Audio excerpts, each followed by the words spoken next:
Hello dear subscribers.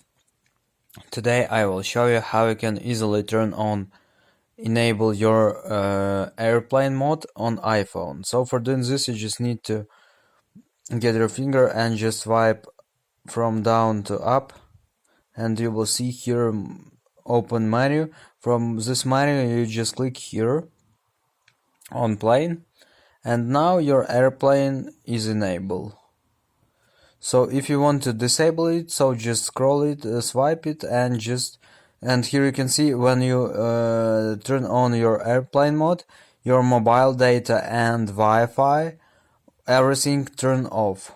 So you can't use internet in airplane mode.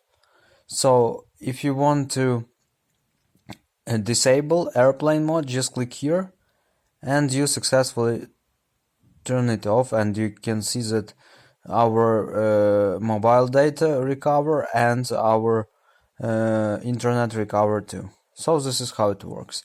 So thanks for watching, have a nice day, subscribe to my channel, click like, and goodbye.